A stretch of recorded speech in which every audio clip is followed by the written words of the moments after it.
நீதிமன்றம் வந்து மிகப்பெரிய அளவில் வந்து தூக்கி போட்டு மிதிச்சிருக்கு இவங்கள, தமிழ்நாடு அரசை.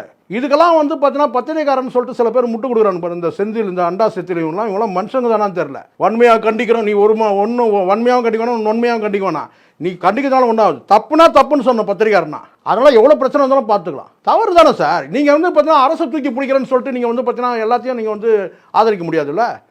அரசு தப்பு பண்ணால் நீ பத்திரிகையாளன்ற பேர் நீ எடுத்துரு, நீ திமுக அனுதாபின்னு போட்டுக்க, திமுக ஆதரவாளர்னு போட்டுக்க, பத்திரிகையாளர்னு போட்டு ஏன்டா நீ உனக்கு அங்கே வந்து பேச்சு நான் பார்க்குறேன். நான் சில மெயின் ஸ்ட்ரீம் மீடியாவில் உட்காந்துட்டு அப்புறம் எடப்பாடி அரசு சரியில்லைன்னு தானே உங்களை உட்கார வச்சோம். எடப்பாடி அரசு வந்து பார்த்தீங்கன்னா வந்து காவல்துறையை வழி நடத்தலை, சரியாக வழி நடத்தலை. நீங்கள் வழி நடத்துவீங்க, அதான் வழி நடத்துவீங்க. 24 லாக்அப் டெத்து வெக்கப்படணும்ல சார். தப்பு இல்லை, தவறு செஞ்சுட்டா அந்த தவறு வந்து பார்த்தீங்கன்னா இதுக்கு என்ன ரெமெடி, இதுக்கு என்ன பண்ணோம் உடனடியாக இது வந்து பார்த்தீங்கன்னா நல்லா தெரிஞ்சு நாளைக்கு நீதிமன்றத்தில் வந்து விளாசுவாங்கன்னு தெரிஞ்ச பிறகு அதுக்கப்புறம் மிட் நைட் உத்தரவு போட வேண்டிய அவசியம் என்ன. இதெல்லாம் அடுத்த 1 மணி நேரம் 2 மணி நேரத்தில் நடவடிக்கை எடுக்கணும் சார். இது வந்து நீதிமன்றம் வந்து இப்போ பார்த்தீங்களா, இப்போ கடைசியாக ஒட்டுமொத்தமாக நமக்கு என்ன ஆச்சுங்க, நமக்கு ஒரு பாதுகாப்பு அமைப்பு எதுனா நீதிமன்றம் தான். நீதிமன்றத்தில் ஒரு கேள்வியை நுணுக்கமாக கேட்குது. அப்போ அங்கே நீங்கள் மாற்றம் செய்யும் போது அப்போ அங்கே வந்து பார்த்தீங்கன்னா வந்து எஸ்பிஎம் பலிகடை ஆக்கப்படுறாருன்னு நீங்கள் மாற்றம் தான் பண்ணுறீங்க. அவருக்கு ஒன்றும் இல்லை, சம்பளம் குறைய போதா சார்? திருச்சியில் போய் சம்பளம் வாங்கினாருன்னா ₹1 குறைஞ்சிருமா அவருக்கு?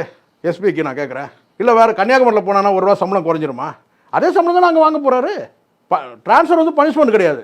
அப்போ நீங்கள் அது நீதிமன்றம் ஏன் சஸ்பெண்ட் பண்ணக்கூடாதுன்னு அடுத்த கேள்விக்கு. அப்போ நீதிமன்றமே வழி நடத்தினா அப்போ நீங்கள் என்ன தான் பண்ணுவீங்க? முதலமைச்சர் என்ன பண்ணுவார்?